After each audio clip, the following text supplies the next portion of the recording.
Kamu tahu nggak, banyak orang yang sukses, yang punya banyak duit, ternyata nggak happy-happy amat. Mereka bisa beli segalanya dalam hidup ini. Mereka bisa melakukan apapun yang mereka mau. Tapi ternyata di dalam hati mereka merasa kosong. Kayak rasanya ada sesuatu yang hilang. Kita semua pengen sukses, kita semua pengen punya banyak duit. Tapi kalau misalnya hidup kita ujung-ujungnya jadinya nggak baik, ya buat apa juga, ya nggak? Karena itu hari ini kita mau sama-sama belajar tentang sesuatu yang penting banget, tentang sense of value.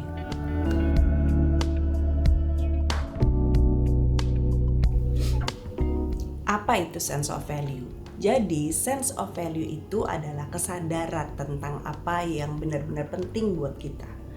Bukan sekedar kita tahu bahwa hal ini bagus nih buat kita, tapi kita tahu bahwa hal ini benar-benar bernilai dalam hidup kita.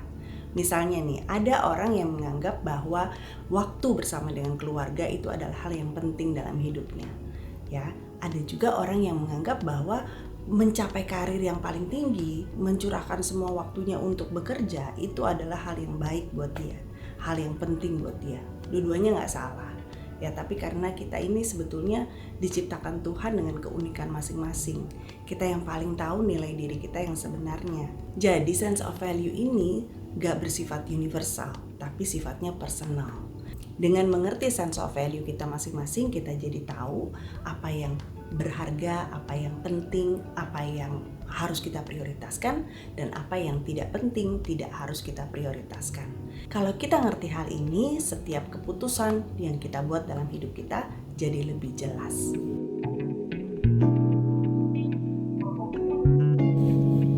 Sekarang kita coba ngertiin bareng-bareng kenapa kita harus punya sense of value. Karena tanpa sense of value, hidup kita itu jadi gampang banget ikut arus. Misalnya nih ya, bulan ini kita ikutan tren minimalism. Bulan depan ikutan tren hustle culture. Bulan depannya lagi ikutan tren healing. Aduh, mau ngapain sih jadinya sebenarnya? Kemudian misalnya minggu ini mau ikutan diet intermittent fasting. Minggu depan ikutan diet clean eating. Minggu depannya lagi ikutan diet keto. Yang ada badan kita jadi bingung, ini sebenarnya mau dibawa kemana gitu.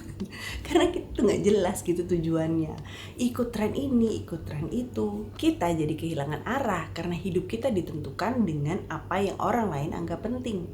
Apa yang cocok buat orang lain belum tentu cocok buat kita. Jadi kita mesti ngerti banget nih, apa sense of value kita yang sebenarnya. Bukan sense of value atau hal yang berharga di matanya orang lain. Ibaratnya gini, kamu diminta untuk masuk ke sebuah toko besar dan kamu boleh beli apa aja. Dikasih uang dalam jumlah tertentu dan waktu yang terbatas. Kamu masuk nih ke dalam nih, kamu keliling. Tapi kemudian kamu keluar dengan barang-barang yang gak jelas. Banyak tapi gak jelas gitu. Nah, itu hidup tanpa sense of value. Sibuk tapi gak tahu mesti ngapain. Gak jelas, ujungnya juga gak jelas, arahnya gak jelas. Beda nih kalau misalnya kamu diminta masuk ke toko yang tadi, dikasih modal juga yang sama, dengan waktu yang sama juga, terus kamu mikir, ting, saya lagi butuh sepatu dengan ukuran 39, mereknya A, jumlah uang segini cukup buat itu. Langsung kamu masuk, kamu cari tuh, oh tuh dia, ambil, cobain, cocok, keluar. Kamu sudah bawa barang yang kamu butuhkan, yang kamu tahu bakalan tahan lama, kamu bisa gunakan untuk hari-hari. Jadinya berarti kan, itu namanya hidup dengan sense of value. Kamu ngerti banget apa yang kamu butuhkan saat ini. Kamu ngerti banget hidup kamu mau ke arah mana. Kamu tahu apa yang berharga buat kamu. Dengan adanya sense of value yang jelas, kita tahu mana yang harus dikejar, mana yang gak perlu dikejar, mana yang harus dipertahankan, mana yang harus dilepaskan. Jadi jelas tujuannya. Dampaknya apa kalau kita nggak punya sense of value? Yang pertama, hidup kita tanpa arah. Ya, kayak tadi tuh kita nggak jelas nyari apa, kerja keras dalam hidup, tapi kemudian akhirnya kita nggak tahu buat apa. Ya, keputusan-keputusan yang kita buat dalam hidup akhirnya jadi random. Hidup kita jadi autopilot. Ya udah gitu-gitu aja.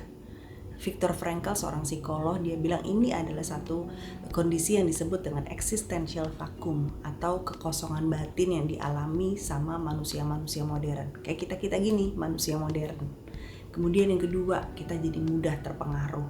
Ya, stres Karena kita pusing dengan, waduh gimana nih, ada yang bilang harus financial freedom sebelum umur 35, wah kita jadi panik. Ada yang bilang harus punya 100 juta pertama sebelum umur 30, panik lagi. Ada yang bilang harus menikah sebelum usia 25, tambah panik lagi. Padahal suksesnya orang-orang itu belum tentu sukses yang kita mau, belum tentu sukses yang kita butuhkan sebetulnya dalam hidup kita. Ingat, setiap orang itu unik, setiap orang itu dibentuk sama Tuhan dengan masa depannya masing-masing, dengan tujuannya masing-masing. Kita mesti ngerti apa sebetulnya tujuannya kita, apa yang penting buat kita. Yang ketiga, sulit merasa puas. Mau punya apapun juga tetap aja rasanya kurang. Kita nggak pernah mengerti batasan cukup dalam hidup kita. Cukup itu seberapa? Nilai diri kita itu bisa mencapai nilai cukup tuh sampai seberapa? Nggak pernah tahu, karena kita nggak ngerti nilai diri kita yang sebenarnya.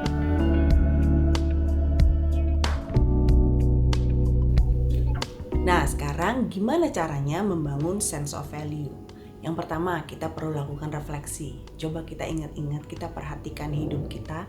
Hal-hal apa aja yang sebenarnya membuat hidup kita jadi terasa lebih bermakna. Ada satu buku karyanya Parker J. Palmer yang judulnya Let Your Life Speak. Di buku itu ada tulisan begini. Sebelum kamu mencari panggilan hidup, dengarkan dulu hidupmu yang sedang berbicara. Artinya, petunjuk tentang apa yang bernilai itu seringkali udah ada dalam pengalaman kita sendiri. Ada momen-momen ketika kita merasa benar-benar hidup. Mungkin waktu kita sedang membantu orang lain, atau mungkin waktu kita sedang membuat karya tertentu, atau mungkin kita bisa lihat nilai diri kita kayak kita berani jujur sama diri kita sendiri itu pada saat kapan. Nah, itu adalah petunjuk-petunjuk tuh, hal-hal yang bernilai dalam hidup kita tuh apa. Salah satu nilai hidup saya yang penting adalah waktu saya berbagi cerita sama teman-teman di channel ini. Ya, saya nggak peduli berapa subscriber saya nggak peduli berapa yang like video saya, berapa yang komen, saya nggak peduli, walaupun itu semua penting buat algoritma. Tapi buat saya yang penting adalah saya sedang membantu hidup seseorang. Karena kadang-kadang saya waktu baca komen teman-teman ya, saya happy banget waktu saya baca hidup saya berubah sejak saya dengerin video kakak itu misalnya. Waduh, ternyata ada gunanya loh saya buat ini gitu. Walaupun saya capek, walaupun saya rasanya nggak ada waktu untuk bikin video seperti ini, tapi oke, saya akan usahakan bagaimanapun caranya untuk saya bisa tetap hadir, tetap bisa kasih video baru buat teman-teman, walaupun udah jarang-jarang seperti sekarang-sekarang ini ya. Tapi itu membuat hidup saya jadi lebih bermakna. Kalau misalnya suatu saat nanti Tuhan panggil saya pulang nih, saya tahu bahwa video saya masih ada di sini nih untuk bantu teman-teman, orang-orang yang membutuhkan. Jadi itu adalah hal yang berarti buat saya. That's why saya berusaha untuk tetap bisa hadir. Coba lakukan refleksi. Apa yang membuat hidup kita, hidup teman-teman ini jadi lebih bermakna? Kita ingat-ingat lagi, let your life speak. Yang kedua, perhatikan emosi dan reaksi. Hal-hal apa sih yang bisa bikin kamu marah, yang bisa bikin kamu sedih, hal apa yang bisa bikin kamu bahagia. Nah, itu adalah petunjuk-petunjuk tuh sebetulnya nilai hidup kamu seperti apa. Misalnya, kamu kesel, kamu marah kalau ada orang yang gak disiplin soal waktu, yang gak menghargai waktunya orang lain. Janjian jam segini, datangnya jam segitu, jadi bikin acara jadi mundur, acara jadi berantakan gitu. Misalnya, berarti kamu adalah orang yang menghargai waktu. Atau misalnya, kamu happy banget, bahagia banget kalau kamu bisa menolong orang lain. Artinya, kepuasan hidup kamu adalah pada saat kamu bisa jadi berkat buat orang lain. Jadi perhatikan hal-hal tersebut, emosi dan reaksi kamu seperti apa, itu akan jadi petunjuk nilai hidup kamu yang sebenarnya. Yang ketiga, berani bilang tidak. Ini adalah salah satu cara yang efektif untuk kita bisa ngerti sense of value kita. Kita harus berani jagain apa yang sebetulnya penting buat kita. Karena waktu kita bilang iya untuk sesuatu yang tidak penting, kita sedang menjauh dari hal yang sebetulnya penting buat kita. Karena itu kita mesti jagain. Kita mesti tahu kapan bilang tidak untuk hal-hal yang gak penting. Berikutnya, lakukan evaluasi secara berkala. Nilai hidup itu bisa berubah seiring berjalannya waktu, dan itu adalah sesuatu yang wajar. Yang penting kita tahu bahwa apa yang kita lakukan hari ini adalah hal yang penting buat kita, dan lakukan evaluasi itu secara berkala. Nah, jadi penting kan untuk kita tahu sense of value atau nilai diri kita, supaya arah hidup kita jelas, kita jadinya nggak mudah terguncang dengan pendapatnya orang lain, nggak mudah untuk terbawa arus tren dan sebagainya. Aku berharap banget nih video hari ini bermanfaat buat teman-teman semua. Kita ketemu lagi nanti di video yang ini ya. Oke, thank you semuanya. Bye.